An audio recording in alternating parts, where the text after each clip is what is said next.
Let's begin. Have you ever been let down by a promise? Have you ever painstakingly planned something only for it to fall apart or never get off the ground? Did it cause you depression, doubt, worry, anxiety, or anger? Did it break down trust, your faith, your overall sense of stability and security? We all have asked at one point or another, why do these things happen?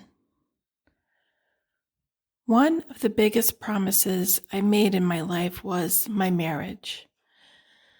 Though I was very young when I got married to my high school boyfriend, we had started a family, and my plan was to have a stable and secure environment. Something we both wanted at the time, I think, more than anything. For me, a promise had always been very precious and something I never gave lightly. When a person makes a promise to me, big or small, their word is a bond to me. I believe no matter whoever makes the promise, there is instantly a mutual respect and understanding that this promise will be kept. Of course, most human beings on this planet can't live up to every expectation in life. Even with the best intentions, we fail, miss deadlines, break promises, and change our plans. And within just a few years after marriage, our plans and all the promises we made started to dissolve. I was hurt, depressed, angry, and discouraged. If this promise could break, how could any promise work? For a long time, I blamed myself. I thought maybe I was not good enough or couldn't follow through with my own promises and plans. But then something changed. I'll share more about that in a moment. But see, I know a lot of amazing people who strive then struggle when it comes to promises and plans. You know who you are. Type A personalities, the people pleasers, the adrenaline junkies, the faithful, the righteous, the boundary pushers. The list goes on. But the good news is Spirit provided me with direction. And things started to drastically change. There's directions, actually, for all of us if we wish to seek and follow them. It has been said the word promise is used 50 times in the King James Bible, and there are over 8,000 promises that offer hope and comfort.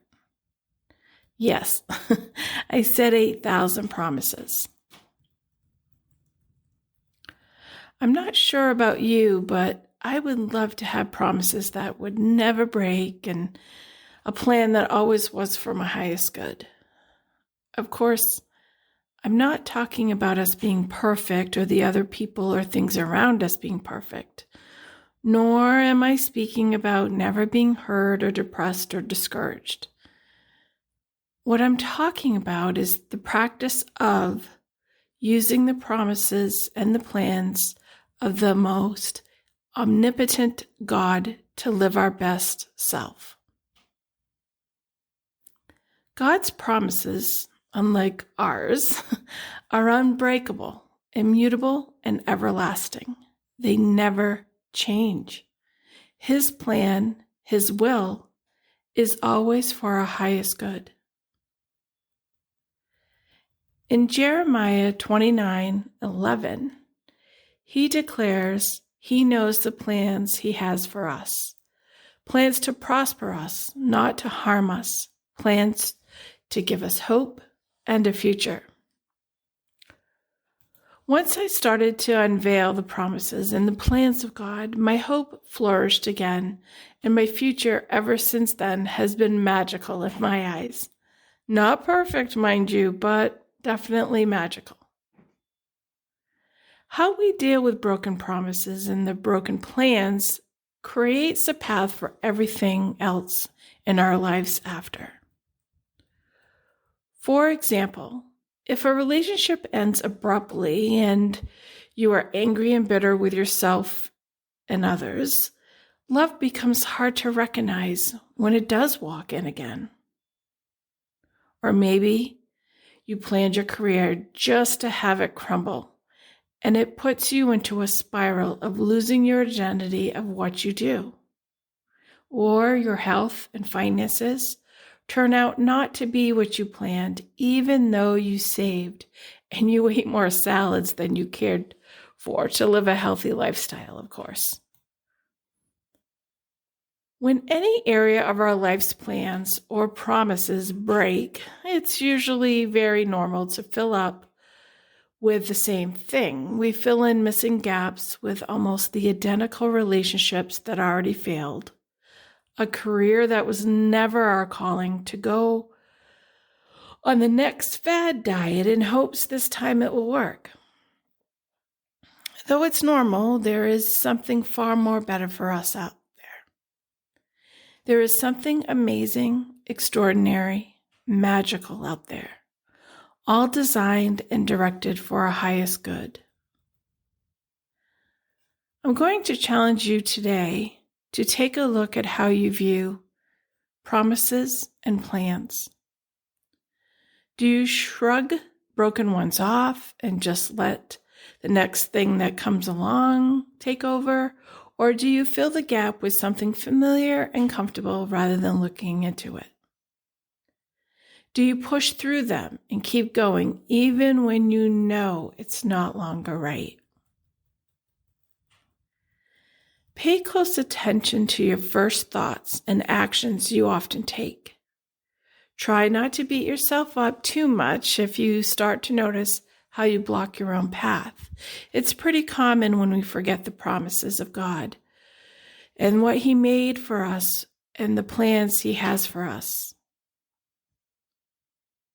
Though I'd love to go over all 8,000 plus promises right here, right now, I'll start small and leave you today with just a few combinations. Then in another podcast, I'll break down in more detail His promise and plan for us regarding specific things like love, money, forgiveness, and more. He promises to be with us and give us courage and strength. Through every trial and tribulation, God is with us, even when we might not feel His presence. It says, "Be strong and courageous. Do not fear or be in dread of them, for it is the Lord your God who goes with you. He will not leave you or forsake you." Deuteronomy. His promise, protection, security, and stability. Even when we take action, God will give us direction, and His heavenly angels will be fighting for us. In Exodus 14:14, it says, "The Lord Himself will fight for you. Just stay calm." He promises peace, comfort, and love. You do not have to pray or earn this peace. It's something promised to you. John 14:27, "Peace I leave with you. My peace I give you. I do not give to you as the world gives. Do not let your hearts be troubled, and do not be afraid." He provides our plans and answers. God's plan for you to prosper were formed as your birthright and part of your inheritance. Jeremiah 29:11.